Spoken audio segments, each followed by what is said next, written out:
Evo, pozdravljeni na tretjem pogovoru o ciljih trajnostnega razvoja. Jaz sem Lucija Tacer, mladinska delegatka pri OZN in danes je z mano Rok Rozman. Pozdravljen. Živijo, lep pozdrav.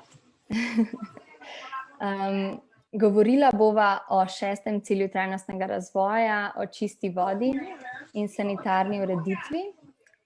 Preden pa začnemo, bi samo na hitro obnovila, kaj so cilji trajnostnega razvoja, toliko da za tiste, ki še niste slišali.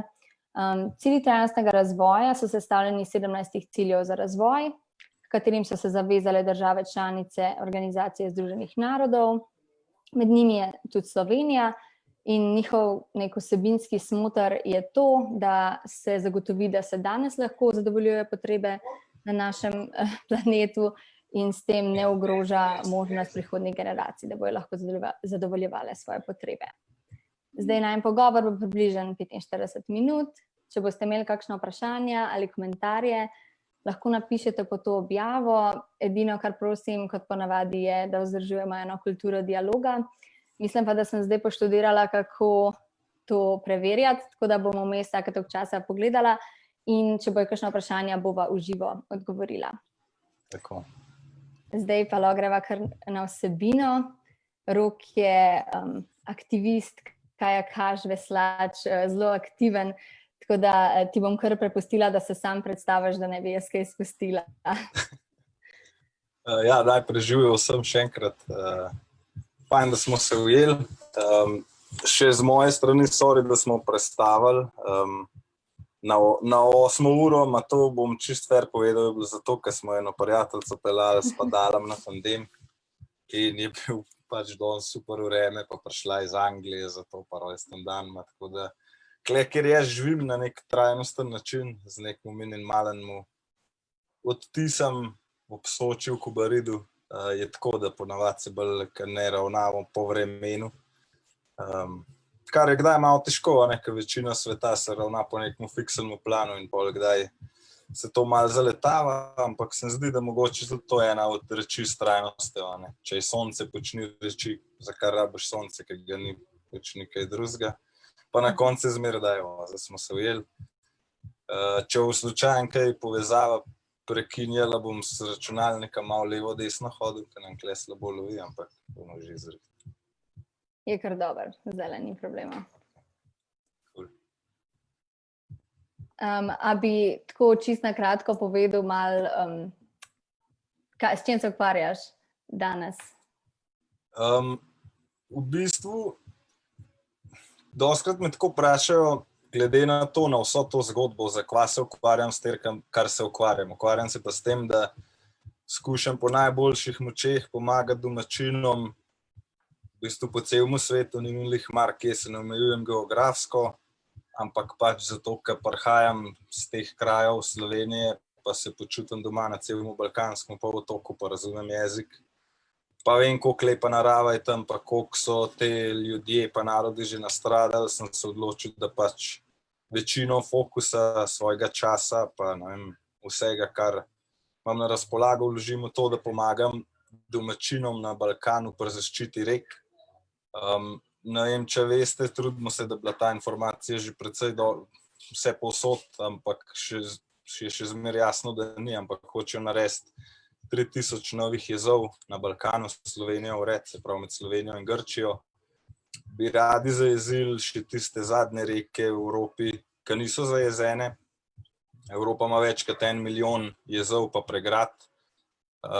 Lih danes je prišel mail od organizacije Fish Migration, da je v Evropi 95% migratornih vrst rib že na robu izumrtja ali pa populacij lih zaradi teh pregrad, onesnaževanja pa pač regulacije potokov rek. Sem pa jaz kot biolog pa kajakaš v bistvu se loti tega ne samo zato, da bi reševal ribe pa žabe pa polže, ampak predvsem tudi ljudi, ker v teh, ne vem, kdaj se ne sliši dobro, če rečem zakotnih balkanskih dolinah, ampak meni se to zdi kompliment, ker v teh zakotnih dolinah v bistvu najdeš, v mojem mnenju, najbolj zanimive ljudi, ki živijo življenje res trajnostno, in jih tega ni noben učil, niti se niso tega prebrali v knjigi, ampak pač tako živijo že stotine let, ker imajo omejene resurse in pač so navajeni tako živeti še zdaj in se mi zdi prav, da njim pomagamo, da to ohranimo in se v bistvu od njih učimo, ne da mi toplo vodo odkrivamo. In tako je nastal tudi ta Balkan Rivers Tour 1, ki je bila 1 mesec dolga odprava leta 2016, ko smo šli od Slovenije do Albanije, veslali po 23 rekah in skušali upozoriti seveda tudi lokalno javnost, predvsem pa regionalno, pa mednarodno, kva se dogaja, da ta boom 3000 predlaganih jezov v bistvu neko čist nepotrebno uničenje, da gre kle za neko pranje denarja, večinoma tudi za korupcijo in da neki splen energije, o katerem so govorili, pa ga dajali za razlog, v bistvu sploh ni toliko velik, da bi se splačali. In zdaj že 5 let od tega, naredili smo že 4 te ture, cela stvar se čisto spontano prelevila v gibanje, ker smo mu dali ime Balkan River Defense. In v bistvu je tako spontano pa organsko zadeva zrasla, da niti sam nisem upal, da se to lahko zgodi. Dobro, upal sem, nisem pa pričakoval, no. Ker sem optimist, zmeraj upam, da bo najbolj ratalo. Ampak je zdaj pa to v bistvu toliko postalo dnevno ali pa močno na en način, pa razpršeno istočasno, da so se pa te jezovi res začeli zaustavljati in predvsem je lokalna skupnost dobila tisto spodbudo, tisto korajžo, da so videli, ker smo se mi potrudili, da povežemo vse te skupine, da niso sami, da v bistvu po celem Balkanu na desetine, zdaj mogoče zna biti več kot 100 nekih skupin pa iniciativ, ki se borijo proti temu in istočasno za nekaj boljšega. In me veseli, da to vidim in da pač gre to naprej, tako kar gre. Trudim se malo usmerjati celo stvar, da ostane, ko ne rečem, grassroots pa aktivistična, da ne gremo v neko smer, kjer bomo se sam zgovarjali pa nič naredili, ampak zaenkrat je šlo dobro in upam, da bo šlo tudi naprej. Ja, super. Kako si se pa lotil tega, da ste pol tudi mogoče za prvič, ko ste naredili ta Rivers Tour, da ste dobili toliko zanimanja pa... Jaz sem v bistvu, ko naj to po domač povem, jaz sem se malo zafrknil. Jaz sem enkrat bil na eni konferenci v Beogradu, kjer so se dobili strokovnjaki za reke in razpredali, koliko vasi bo potopljenih, pa koliko vrst bo izumrlo, če to sprovedejo vse te jezove. In ko sem po 2 dneh malo videl, da na ta njihov način, ki je sicer iskren in zelo dober, ne bo to ratalo, zato ker bojo te raziskave pa njihovi plani trajali 5 do 10 let, za ta čas bojo pa že vse postavili. In sem pač bleknil, da bom pa jaz naredil nek tur, da bomo to že naslednjo pomlad poskrbeli, da bo pa pol Evrope to vedeli. In pa sem pač dal obljubo ljudem, ker nisem človek, ki bi kršil obljube. Kdaj zamudim, ampak se potrudim, da ne prekršim obljube. Smo to pač naredili spomlad. V bistvu sem mu jaz res, mislim, da 4 ali pa 5 mesecev časa, da to speljem.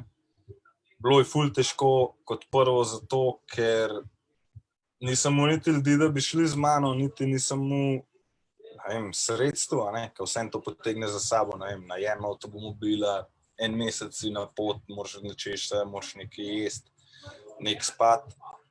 Ampak se je v bistvu izkazalo, da če na nek tak način, jaz nisem dolgo vezal, ko sem jaz klical ljudi, če bi pomagali s svojim znanjem ali pa z denarjem, sem pač po domač povedal, tole je ideja, sami ne moremo in v bistvu je bilo ful lepo videti, kako so se ljudje odzvali.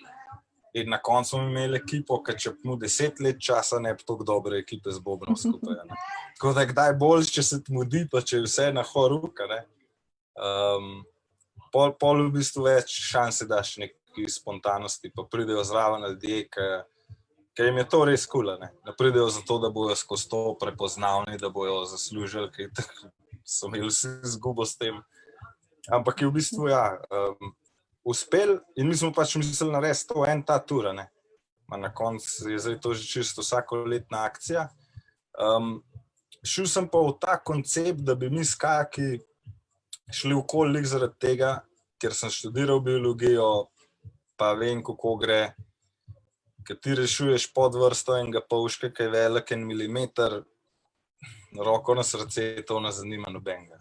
Čeprav ima tisti polžek pravico tam biti, čeprav imajo tudi ljudje koristi od tega, je ponavadi uno, pa briga nas za tega polžka, če boš trom 5 centov cneje.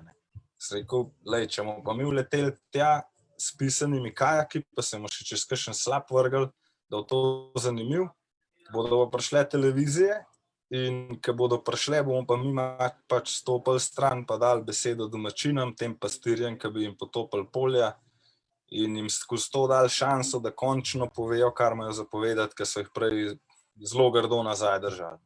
In ko je to začel laufati, sem rekel, no, je vreden se metati na glavo, ne spati, biti v situaciji, da ne veš, a bo šlo čez naslednji mesec, ne. Zato, ker sem videl, da v bistvu lahko res funkcionira. In pol, ko je zalaufal, smo pa začeli dodajati še to noto o pomembnosti tega polžka, pa o pomembnosti vode, pa vsega drugega.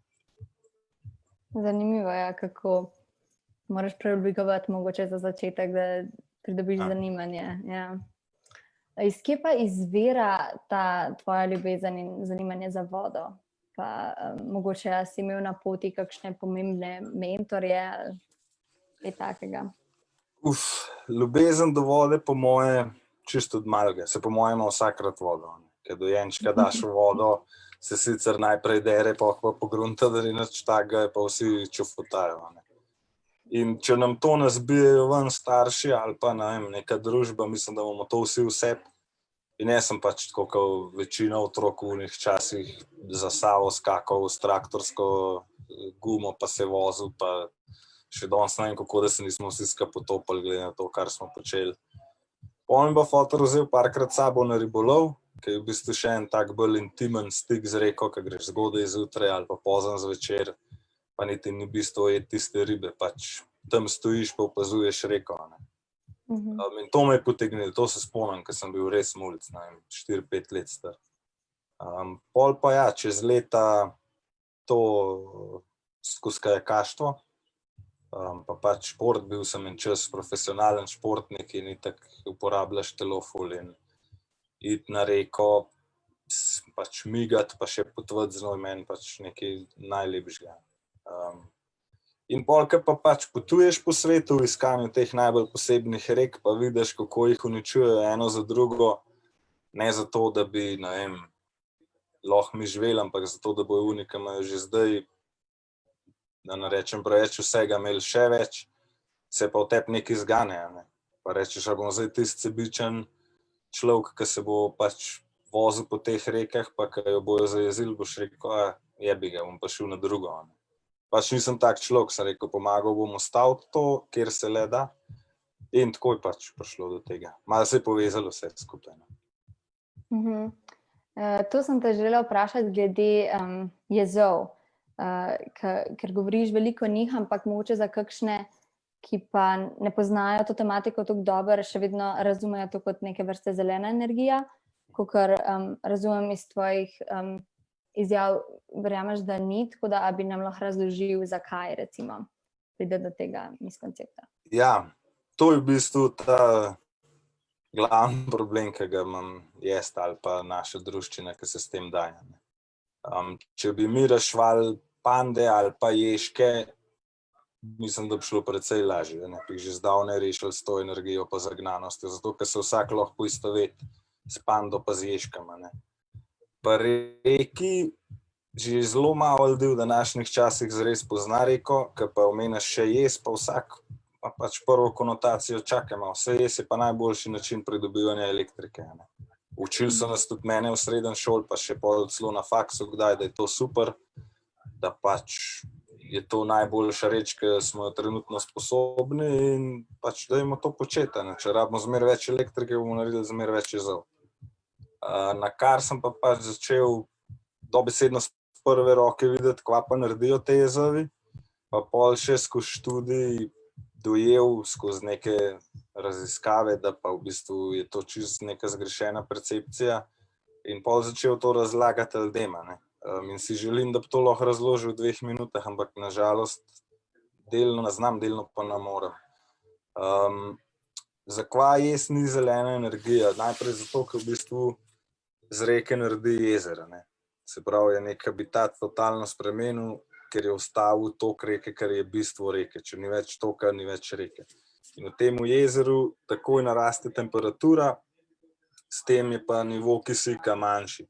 Kar pomeni, da bojo vsi organizmi, ki tam živijo, imeli hude težave. In večinoma se po parih letih izkaže, da organizmi, ki so prej živeli v reki, v akumulaciji ne preživijo več. In z vidika biodiverzitete je to ponavadi totalna katastrofa. To rešijo tako, da pol naselijo še kakšne druge vrste, ki so na koncu invazivne, pa imaš pa totalno zmedo. Jezovi tudi zaustavijo te migracijske poti organizmov, predvsem rib. Ne vem, če ljudje res vejo, koliko rib se seli po toku navzgor in navzdol. Večina rib je saj delno selečih se. In s tem, ko smo mi tako masovno vse pregradili, če same v Evropi rečemo, da imamo 1 milijon pregrad, pa si lahko predstavljamo, da te ribe pač ne morejo več funkcionirati tako, kot so. To je, kot da ptičem zaprli luft, pa pričakovali, da bojo peš hodili. Pač ne bojo. Ne? In se iz tega ogromen upad videl. Najbolj sem se tega zavedel pa naučil, ko smo veslali po Kanadi, po Severni Ameriki. Sem tam v bistvu z domačini govoril na to temo, strokovnjaki, z ihtiologi, ki so ugotovili, da te gozdovi, sploh na zahodni obali, ki so bili znani po ogromnih drevesih, nima več takih dreves, ne zaradi kislega dežja, pa ne vem česa, ampak predvsem zaradi tega, ker lososi ne more več preplavati v povirne dele, pa se tam zdrstiti, pa umreti, ker pacifiški lososi pač to v svojem ciklu počnejo. So v bistvu preračunali, da letno v tistih priobalnih delih gre to na tisoče, če ne celo milijone ton lososov čist gor v hribe z morja kot 10-kilske ribe in tam se zdrstijo in umrejo. In pride orub, to poje, medved to poje in na koncu gre v gost na veliko potrebo in v bistvu ne dela nič drugega, kot da gnoji to gmajno. In to se je dogajalo milijone let, zdaj se pa ne dogaja več. In so tam začeli jezove podirati, ker so v bistvu z ekonomsko računico pogruntali, da pač stari jezovi imajo toliko slab izkoristek in se ne splačajo več. Če ga bojo umaknili, bojo pa toliko več imeli benefitov skozi tega, da se bojo te ribe vračali. Kar je dosti smešen, ampak pač tako je. Potem imam pa še ta zgodba ful pomembna, da jezovi zadržijo ne samo tok vode, ampak tudi tok sedimentov. Reka non-stop premika dno. Recimo Donava pri Dunaju so delali študijo, pa Donava vemo, da je dokaj počasna nežinska reka, premakne 3 do 4 kilometre dna na leto. Se pravi, klele na Soči, če vrgu kamen v Bovcu v vodo, bo na konc leta se ustavil tamle v Podcelju, ki je ta prvi jez, če ne bi se pa prekotalil skoraj do Gorice. In mi smo to ustavili, ne? Kar pomeni, da pod jezom ni novega dotoka teh sedimentov in se reka poglablja, ka pač tam pa odnaša. In posledica tega je, da s tem upada nivo podtalnice, mi pa podtalnico pijemo. In tudi na primeru Ljubljane, že dosti očitno v zadnjih letih, ko so te jezovi nad Ljubljano, Medvode, Mavčiče, Trboje, je v bistvu to najprej dvignil nivo podtalnice, pol je pa začel padati in še danes pada in moramo zmer globi črpati to vodo, pa tudi manj kvalitetna je. To se zdi tak problem, ki se tiče vseh. Pol je pa še ta, ne, da pač jezovi so zmer videni kot nekaj, kar ne proizvaja toplogrednih plinov. Je pa pred 2 letoma prišla študija ven, taka precej poglobljena. American River so objavili tudi neodvisne inštitucije, da v bistvu z teh velikih akumulacij, sploh v subtropskih pa tropskih predelih, ob gnitju organske snovi, po domač povedano, oni poplavijo gozdove, travenke, njive, in to je pač na dnu nekega jezera in tam prej slej zmanjka kisika, ker to gnije, sta pa stranska produkta ogljikov dioksid pa metan. In so izračuni pokazali, da imajo jezovi na globalni ravni toliko velike izpuste toplogrednih plinov, kot globalno letalstvo. In to smo pa v top 5. Se pravi, jezovi v bistvu ne rešujejo podnebne krize, ampak jo zelo hitro pospešujejo. Tudi zaradi tega so Združeni narodi, ne me za besedo zagrabiti, mislim, da je 3 ali pa 4 leta od tega razglasili jezove večje od 40 megavatov inštalirane moči kot energijo, ki ni več deklarirana kot zelena. Tako da se stvari zelo spreminjajo, predvsem tudi na temo pač ogrožanja življenja. Ne vem, če veste, ampak že 3 tedne je 3 sotesk na Kitajskem, na reki Jangtze, je na limitu, da poča, ne. Ker imajo nek monsun, ki se jim še ni zgodil. Včeraj sem zadnjič bral novice, so objavili, pa ne samo neki tuji mediji, tudi nek partijski medij, da če bo ta jez odpovedal, je ogroženih 40 milijonov življenj. Ampak to govorimo v roku 3 do 4 ur, bo ta val dosegel tudi Šanghaj. To je lahko katastrofa, ki je človeštvo še ni videlo. Tako da se zmeraj bolj zgovarjamo okoli tega, kar me veseli. Istočasno se tudi zgovarjamo o tem, kaj je alternativa. Predvsem pa mislim, da se moramo začeti zgovarjati, kako doseči, da ne bomo kar naprej proizvajali neke elektrike, pa poiskali načine, kako jo trošiti. Kaj so pa interesi za jezovi, če lahko še to malo razčistiš, če je to res še posebej za tistimi, ki imajo neke dodatne rizike zraven? Kje so interesi? Nažalost, kar sem jaz uspel doživeti v živo, pa pač se pogovarjati z ljudmi, ki se ukvarjajo s to tematiko po celem svetu, je glaven interes še zmeraj enostavno pranje denarja pa korupcija. Kar je v letu 2020 zastrašujoče, pa ponavadi mi rečejo, ok, to se dogaja v Albaniji pa v Peruju. V bistvu se to dogaja tudi v Sloveniji. Bi se tudi v Nemčiji, ampak enostavno nimajo nobene več reke za zajeziti, ker so vse že zajezila. Ena taka zanimiva zgodba je ta, jaz sem pač človek z vasi, grem kdaj tudi v kakšno gostilno kaj pokrmljati, tudi hoče, kam grem. In sem enkrat naletel na enega modela, ki je pač za šankam povedal, da pa on pa dela v hidrosektorju. Sem rekel, ja, pismo, čak, pa ne vem, pač res ste čisto se fokusirali na te hidro projekte na jezove, ne, bilo čisto vse, če bi delali, ne vem, solarne panele, ne. Se jaz razumem, da ste firma, da rabite prihodek, da rabite nek denar obračati projekte. In mi vehementno odgovoril, v bistvu je zelo dobro povzel celo to bistvo, ne. Prav, lej, za en solaren panel rabiš 4 šraufe pa 4 matice, ne. Za jaz noben ne ve, koliko kubikov betona bomo mi rabili, pa koliko ceste bomo mogli potegniti, pa koliko kablov bo šlo. V bistvu med vrsticam povedal, lej, mi imamo kle šanso, da na projektih zaslužimo in nažalost je to pač realnost in v Sloveniji in po celem Balkanu in v Peruju, kjer sem vpleten v te zgodbe. Začnejo nek projekt hidroelektrarne, ki je ocenjen na 1 milijon, čez 2 let postane vrednost ocenjena na 2 milijona, ker so naleteli na neko kamnino, ki jo niso pričakovali. In na koncu noben ne ve, kam je 1 milijon vmes šel, pa tudi noben ne ve, če je bila ona kamnina res tam.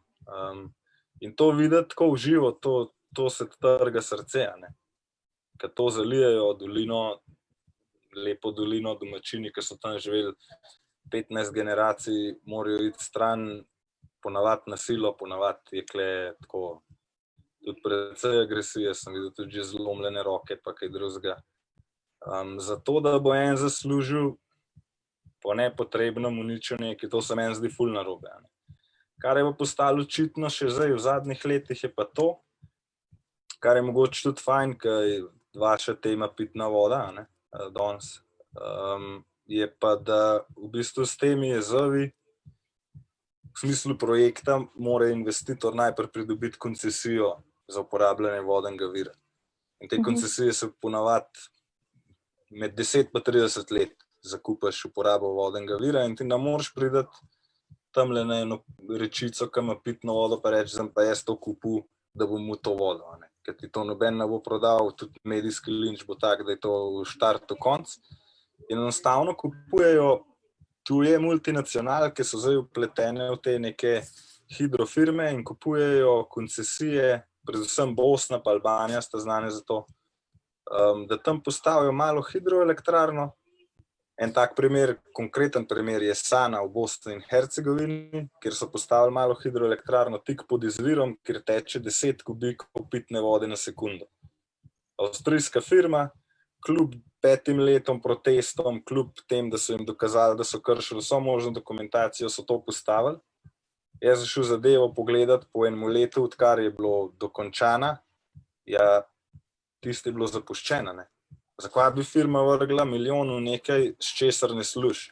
In so nam pač domačini dali jasno vedeti, da pač so jim kupili pitno vodo.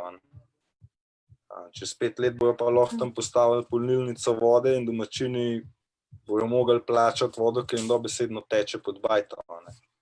To pa mislim, da se pa kle se pa lahko vsak malo zdrzi. Ja, zagotovo. Kaj pa, ko si omenil Peru, pa da delaš tudi na Balkanu, če primerjaš te dve izkušnji, a večinoma misliš, da imamo podobne probleme ali so kakšne specifike? V bistvu gre za zelo podobne pristope. Ker v bistvu hidroenergija je več ali manj ista že 100-120 let. Eden od, ko ne rečem, inventorjev hidroenergije je bil tak Nikola Tesla. Tako da je še to abstraktno, da zdaj bo človek z te regije to pogruntal, dal jasno vedeti, celo obstaja zapis, ker je Tesla zapisal, da naj ljudje nikdar ne uporabimo ali pa ne vzamemo več kot 15-20% toka reke, ker se bomo ustrelili v kolen s tem. Ampak to je podobna zgodba kot z dinamitom. Dinamit je Nobel razvil, da pomagal v rudnikih, pa so ga uporabili za pobijati ljudi na koncu. Nažalost, zmer se en pojav, ki bo to izkoristil, pa preteral. Tudi kle se je. In v Peruju, recimo, ko kolega zelo aktivno rešuje reko Maranjan, ki je izviren krak Amazonke, tam so šli isto čez vse. Te presoje vpliva na okolje so bile ponarejene, zastraševali so ljudi, po drugi strani so kupovali glasove za jez. Celo tako daleč je šlo, da je on tam dobil enega lokalnega fanta kot nekega, kot temu rekel, ambasadorja reke, ki je nagovarjal, ampak razlagal ljudem v mestu, v Limi, da hočejo pač postaviti 5 ogromnih jezov. In ko je postal uspešen, so ga v bistvu likvidirali sredi belega dneva. Fanta starega malo čez 20 let. Tako da tle kapital močen. Ga pa tudi ni prav preveč strah. A imamo v Sloveniji tudi kakšne take dokazane primere, pa so bili korupcije pa to, pa bili kakšni epilogi, mogoče veš? Mislim, glih ta situacija zdaj, ki se odvija v Sloveniji, cela ta politična zdraha, kako naj rečem, tem, kar se nam odvija zadnje 3 mesece, je zelo usmerjena v to, da omogoči izgradnjo 10 novih jezov na Savi, predvsem pa tega zadnjega, ki je tik pred mejo s Hrvaško, to so hidroelektrarne Mokrice. Tle je sum korupcije zelo, kako naj rečem, očiten. Tudi minister Vizjak, ki je danes minister za okolje in prostor, je bil prej zaposlen v družbi hidroelektrarne Spodnja Sava in mu 6 let nalogo, da dokonča ta jez. In kljub vsem grožnjam, kljub vsem, ko ne rečem, zaustavljenim postopkom in vsem, mu ni to uspelo in je dobil priložnost, da to naredi kot minister za okolje in je šel toliko daleč, da je spremenil zakonodajo, da bo onemogočil sodelovanje nevladnim organizacijam v postopkih, pa spremenil gradbeno zakonodajo toliko brutalno, da trenutno je cela zadeva zadržana s strani Ustavnega sodišča, ampak do pred 10 dni ali pa do pred 14 dnevi je pa veljalo, da lahko začnejo zidati brez pravnomočnosti gradbenega dovoljenja. To je divji zahod. Tako hudo ni niti v Peruju, niti v Albaniji, niti ne vem, kakšne kraje imamo še za kraje, kjer jih dojemamo kot divji zahod. Tako da Slovenija tle ni izvzeta niti malo. grožnje so v bistvu nekaj čisto vsakdanjega, se dogajajo, meni se dogajajo, ostalim, ko v Sloveniji borbajo, ne samo za reke, ampak generalno za neko pravično zgodbo okoli vode, kar je zaskrbljujoče, ampak po drugi strani pa tudi dokaz, da to, kar počnemo, pa ima nek učinek, ker za vsako grožnjo se tisti, ki ti jo izvede, precej izpostavlja. Težko jo je kdaj dokazati, težko dokažeš, kdo ti izbil avto, pa kam napisal kakšno grožnjo, pa poslal pismo. Ampak ja, vse dogaja. Tako da ne živimo v nekem mehurčku, kjer bi bili izvzeti od tega. A imate v tvojih organizacijah kakšne plane v prihodnosti glede tega, da boste organizirano kako nastopili proti temu? Ali, ja, v bistvu mi gremo v to smer, da čim se zgodi kakšna grožnja, skušamo malo opozoriti na to. Predvsem pa skušamo delovati v to smer, da bi bilo teh groženj čim manj, skozi to, da bi bila zgodba toliko prepoznavna, da se te ljudje enostavno ne več upali groziti. Mene drugače skrbi, to, kar se dogaja zdaj v Sloveniji, sploh najbolj sem se poglabljal na področje Ministrstva za okolje in prostor. To je kar grozno. To je totalen razkroj demokratičnih vrednot ali pa predpisov. Ne vem, če ti musem priložnost, da sem bil, to je bilo mislim, da maja, na tej seji, ki se je potrjeval amandma na zakon o ohranjanju okolja. Če ti ustavna služba ustavnega sodišča na seji parlamentarnega odbora reče, da misli, da je predlagana sprememba protiustavna, pa poslanska skupina gladko reče, da naj se odstranijo, to meji na totalitarnost, ali pa že je totalitarnost. In zato mislim, da bi mogli še bolj opozarjati na to, predvsem mladi, ker smo v neki poziciji, da lahko rečemo, halo, mi bomo živeli v tej državi ali pa v tej uniji še, ne vem, upam, da 50 let ali pa več, dajmo nekaj narediti, da nam to šlo toliko delež, da nam mogli več nazaj pripeljati, ker se to tiče nekih stvari, ki jih vsi rabimo. Naravne vire, pač hočeš, nočeš, vsi potrebujemo, mislim, da je tudi prav, da se vsi malo postavimo za njih, ker smo na neki točki, mene osebno skrbi, da smo itak šli že predaleč, ampak dajmo vseeno probati zbremzati, pa nekako začeti živeti trajnostno, ne pa samo govoriti o tem, da bi bilo fajn živeti trajnostno.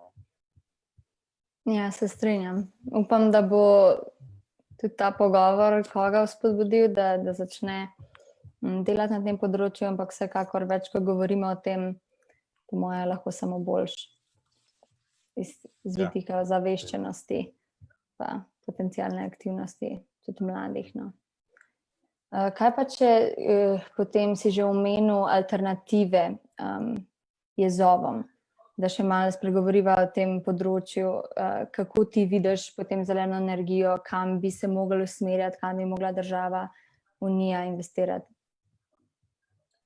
Jaz mislim, da bi se mogli začeti v prvi vrsti zgovarjati o rasti, pa namesto megavatih o negavatih. Mi delamo na tem, da bomo kar proizvajali, pa pol že nekako najdli način, da bomo to potrošili. Pred 3 leti je direktor največje avstrijske te energetske družbe izjavil, da se jim v bistvu ne splača delati niti ene nove elektrarne, bilo katerega tipa, zato ker imajo trenutno presežek dobave elektrike in je cena toliko nizka, kot še nikdar prej. Ampak na koncu se izkaže, da morajo te veliki holdingi pač investirati, zato da preživijo, ker so to tako zastavljene firme ali pa organizacije, da morajo dobesedno vlagati non-stop, da se to kolesje obrača, da pač plemeniti denar. Ampak moramo se zavedati, da je to na račun nas vseh in nekako presekati ta gordijski vozel in pač reči ali pa najti načine, kako lahko tudi zakonodajo omejimo te reči. Da rečemo, lejte, delali bomo študijo par let, da vidimo, v kakšno smer gremo lahko kot država ali pa kot unija ali pa kot, ne vem, če gledamo kje drugje na svetu, neka regija In pol najdete načine, ki so optimalni. Jaz tem, da bomo še kdaj kakšen jaz postavili. Jaz ne živim v utopiji, ne. Ampak a jih res rabimo 3000, ne. A bi mogoče postavili kakšne solarne panele, a bi dali kam, kjer ne bomo potolkali vseh ptičev, pa motili ljudi, postavili tudi kakšno vetrnico, ne. Se mi treba zmer zagnati k bku maline. Ampak nažalost, sploh s politiki, ne, ki večinoma niso strokovnjaki več ali manj za nobeno reč, damo na njihove rame te odločitve, ne, strokovnjaki pa tam nekaj delajo, na koncu jih pa itak ne poslušajo. To mene skrbi, no. Pa ta populizem v smeri moramo, narava je zato, da jo mi izkoriščamo. Ne bo se nam obrestvalo, no. Že zdaj nas tepe, ja. A pol, da kombiniramo neke zmerne nivoje teh različnih možnosti, ki niso, pač ne razsnažujejo okolja direktno, ne, tako kot premog. Mislim, zdaj čisto konkretno, Evropska unija zahteva, da grejo države članice do leta 2030 ali pa bojo prestavili, da postanejo več ali manj ogljično nevtralne ali pa dosežejo vsaj nek procent obnovljivih virov. Ta ideja je že dobra, ne? Ampak težko jo projiciraš na vse države isto, ne? Ker v bistvu tukaj gre to v navzkrižju. Zdaj mora Slovenija doseči ta cilj, istočasno pa ne sme kršiti vodne direktive. In vsi te predlagani jezovi, sploh v Naturi 2000, kršijo vodno direktivo. In politiki enostavno to gledajo tako, katera kazen bo nižja. A bomo zdaj manj plačali, če kršimo vodno direktivo, bomo manj plačali, če ne bomo dosegali teh ciljev. Dobro, itak jih zanima tudi, kaj bo za njih osebno boljši izplen, ampak mislim, da bi mogli iti bolj v smer tega, da nekako omejimo vse skupaj, kar se je videlo zdaj med to korono, ne? Ki so je vse skupaj ustavili za en mesec, skoraj 2, ne? Se je vsem dala, ne? Jaz vem, da je bil to prevelik šok za gospodarstvo, da bi šlo to še naprej, bi pač udarili v dno, tako da bi se zelo dolgo pobirali, pa verjetno nas bo recesija itak udarila šele čez pol leta, da bomo dojeli, kaj se je zgodilo. Ampak enostavno smo ljudje take sorte živeli, da se učimo s palcem, ne.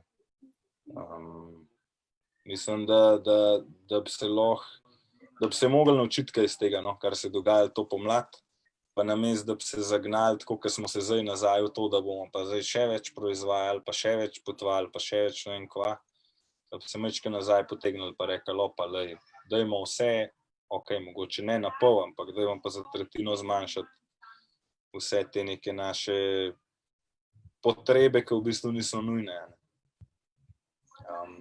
Če že vsak sam pri sebi pogleda, v bistvu lahko vidi, da imamo en kupenih reči v življenju, ki jih ne rabimo.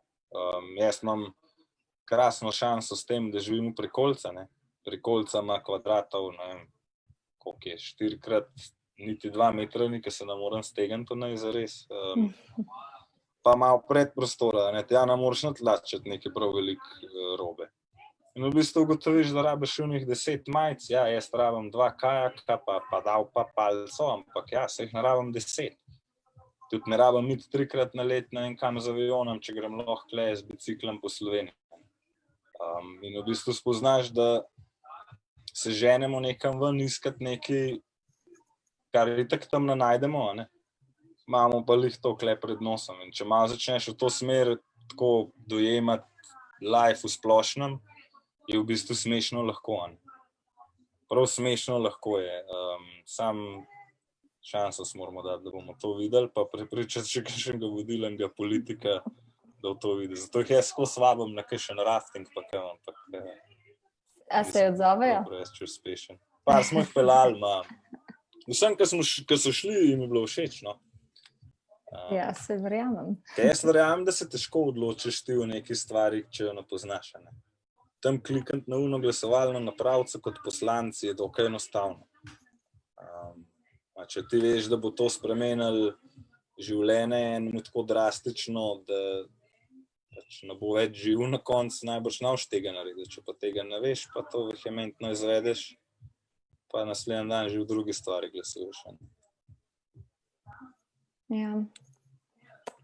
Upajmo, no, da se bo počasi to spremenilo, ampak ja, razumem, da to je najbrž res tak projekt za nekaj generacij. Ja, mislim, Kakor, ampak enostavno nimamo časa. Ne. ja, Se strinjam, da je to tako kompleksen projekt, da bi rabo več generacij, ampak nimamo časa več. Jaz mislim, da imamo časa nekih 5, maksimalno 10 let. Ker v bistvu nam se že zdaj se nam dogaja, ne, ker pride nevihta in nevihta taka, ki jo prej niso bili vajeni. Jezovi, ki so bili dizajnirani za 100-letne vode, zdaj doživljajo 1000-letne vode. Vetrnice se lomijo, teli se nam led, pregreva se vse skupaj. Se kar že odraža, ne? Ampak če živiš nek ta red race, ne, sploh v kakšnem mestu, to pač ne vidiš, ker nimaš časa videti. Takole, ki pa živiš bolj v grmovju, pa v gozdovih, pa hitro vidiš, da nekaj ni v redu. In v bistvu to, ne, direktno vpliva na nas, ne, kvaliteta hrane pada, kvaliteta vode pada, zmeraj več ljudi bolnih. Pa ni nemogoče obrniti tega trenda, no. Sam čim več se nas mora v to smer obrniti. Ja, čeprav vsak dan v bistvu težje, ne. Ja. To tudi opozarjajo skozi temi cilji trajnostnega razvoja, da so bili zelo ambiciozni, ampak da glede na kako nam gre do zdaj, mislim, bi res skoraj čudež bil potreben, da bi se dosegli. Ja. Ampak vseeno lahko vztrajamo, mislim, da. Zdaj bi mogoče za zaključek bi te pa še vprašala, če imaš kakšne nasvete, priporočila za mlade, ki se mogoče to gledajo, pa jih zanima postati bolj aktivni, ali pa začeti se aktivno ukvarjati na tem področju čiste vode, kaj mi svetoval, da začnejo delati? Jaz zmeraj tako rečem, ne, mi imamo srečo tukaj v Sloveniji na sončni strani Alp, da smo dežela vode. To, kar imamo mi vode, to je nekaj neverjetnega. Tukaj na Soč pade okoli Bovca, Kobarida, pade tudi po 2000-2500 mm dežja na leto.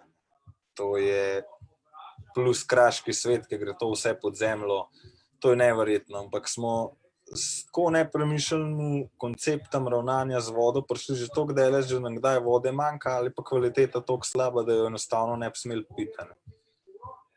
Deli Podravja, deli Prekmurja imajo vodo, ki ni več pitna, ampak je to naša politika rešila tako, da je dvignila standarde za nitrite pa nitrate in to ljudje še kar pijejo, ampak so zaradi tega bolni. Na koncu zmeraj izkaže, da če en opozarja dosti dolg na neko stvar, pa se v nov takne, se stvari dajo spremeniti. Najlažje čakati na neke inšpekcije, na neke vladne ukrepe, da bodo oni rešili, ali ne bojo, ali pa bojo prepozne. In sploh mladi, sploh študentje, mislim, da so v poziciji, ki v bistvu prevzemajo minimalen riziko.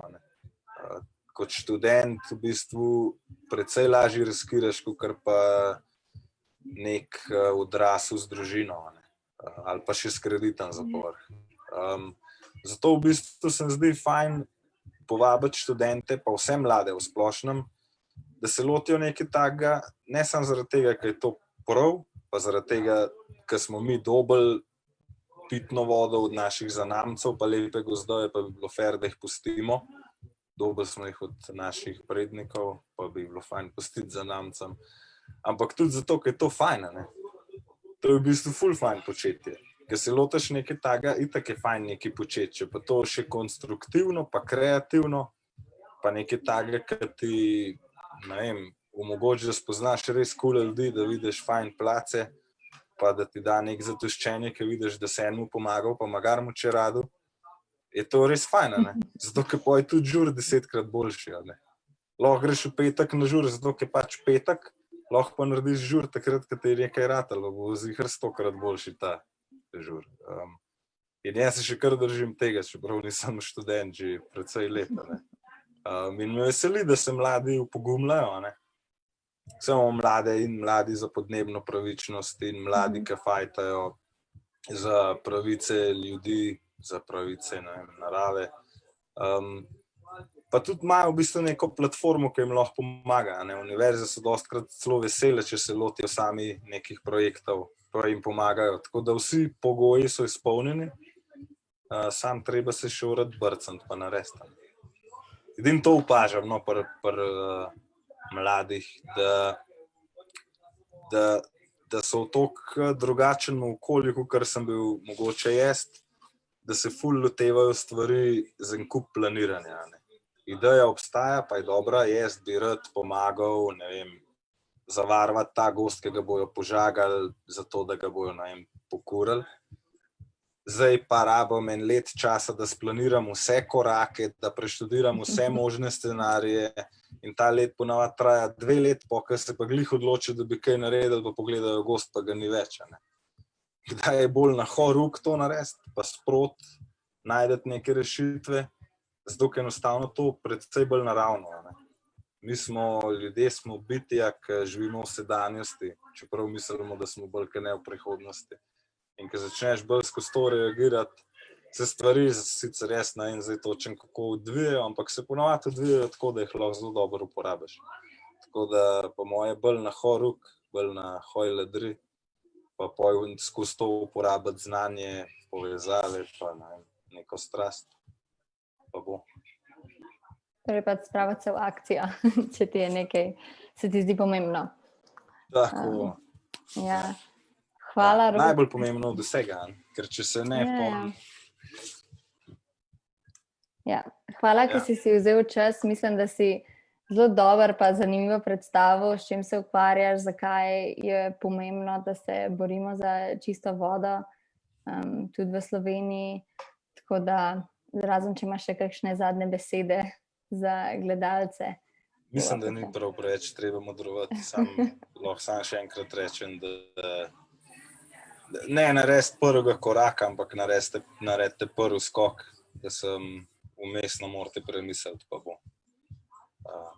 bo še vse v redu. Kar na glavo, kar gasa. No, potem pa vsem lep večer, pa še enkrat hvala tebi, ker si vzel čas. Hvala, enako. Lepo se imejte. Adijo.